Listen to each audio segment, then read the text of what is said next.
ইরানের শীর্ষ রাজনৈতিক ও সামরিক নেতৃবৃন্দ যে শনিবার সকালে তেহরানের একটি সরকারি কম্পাউন্ডে বৈঠকে বসতে যাচ্ছে সে তথ্য আগেই জেনে গিয়েছিল যুক্তরাষ্ট্রের কেন্দ্রীয় গোয়েন্দা সংস্থা CIA। যুক্তরাষ্ট্র ওই তথ্য দেয় ইসরায়েলকে। এর ভিত্তিতে ইসরায়েল হামলার সময়সূচি পরিবর্তন করে দিনের আলোতেই আঘাত হানে। ইরানের সর্বোচ্চ নেতা আয়াতুল্লাহ আলী খামেনি সহ ডজন খানেক শীর্ষ কর্মকর্তা সেই হামলায় নিহত হন।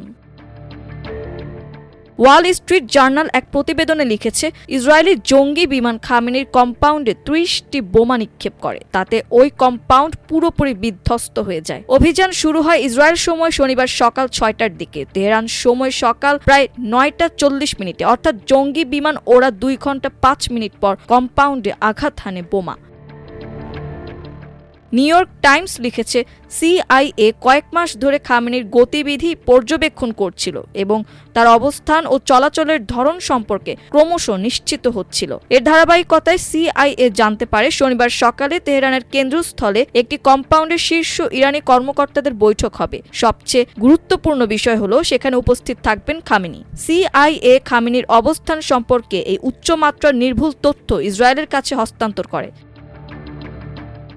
ইসরায়েলি কর্মকর্তাদের বরাত দিয়ে নিউ ইয়র্ক টাইমস লিখেছে, গোয়েন্দারা একটি নয়, একযোগে ৩টি বৈঠকের তথ্য শনাক্ত করেছিলেন। বৈঠকগুলো হচ্ছিল ইরানের প্রেসিডেন্সি কার্যালয়, সর্বোচ্চ নেতার দপ্তর এবং জাতীয় নিরাপত্তা পরিষদের কার্যালয়ে। ইসরায়েলের মূল পরিকল্পনা ছিল রাতের অন্ধকারে হামলা চালানো, কিন্তু দিনের বেলায় বৈঠকের তথ্য পাওয়ার পর যুক্তরাষ্ট্র ও ইসরায়েল হামলার সময় পরিবর্তন করে। ইসরায়েলের সাবেক সামরিক গোয়েন্দা প্রধান আমোস ইয়াদলিন ওয়াল স্ট্রিট জার্নালকে বলেন, সবাই অপেক্ষা করছে হামলা হবে মধ্যরাতে, অন্ধকারের আড়ালে। গত জুনে ইরানের ওপর আকস্মিক হামলার শুরুতেও ইসরায়েল রাতে আঘাত হেনেছিল, তবে এবার দিনের আলোয় হামলা কৌশলগতভাবে প্রতিপক্ষকে বিস্মিত করতে পেরেছে। ইসরায়েলের ওই হামলায় খামেনির পাশাপাশি ইরানের একাধিক জ্যেষ্ঠ কর্মকর্তা নিহত হয়েছেন।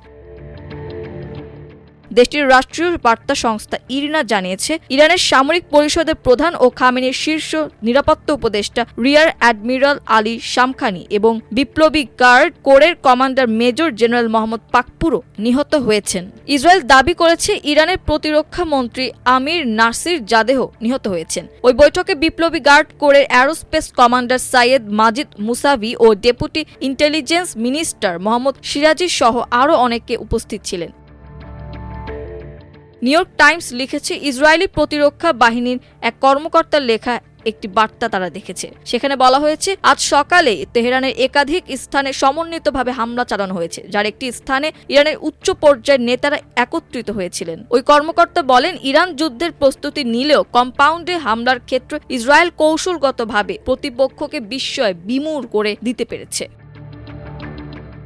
হামলার সময় জাতীয় নিরাপত্তা সংশ্লিষ্ট জ্যেষ্ঠ কর্মকর্তারা কম্পাউন্ডের একটি ভবনে ছিলেন, আর খামেনি কাছের আরেকটি ভবনে অবস্থান করছিলেন। টার্কি টুডে লিখেছে, খুব অল্প সময়ের মধ্যে ইরানের সর্বোচ্চ নেতাকে হত্যা করতে পারা ইরানি নেতৃত্ব সম্পর্কে যুক্তরাষ্ট্র ও ইসরায়েলের গভীর গোয়েন্দা নজরদারিরই সাফল্য। একই সঙ্গে এটা ইরানের নেতৃত্বের পক্ষ থেকে পর্যাপ্ত সতর্কতামূলক ব্যবস্থা না নেওয়ার বিষয়টিও প্রকাশ্যে এনেছে, যদিও দুই দেশই যুদ্ধের প্রস্তুতির স্পষ্ট সংকেত দিয়েছিল। মাল্টিমিডিয়া ডেস্ক, আমার দেশ।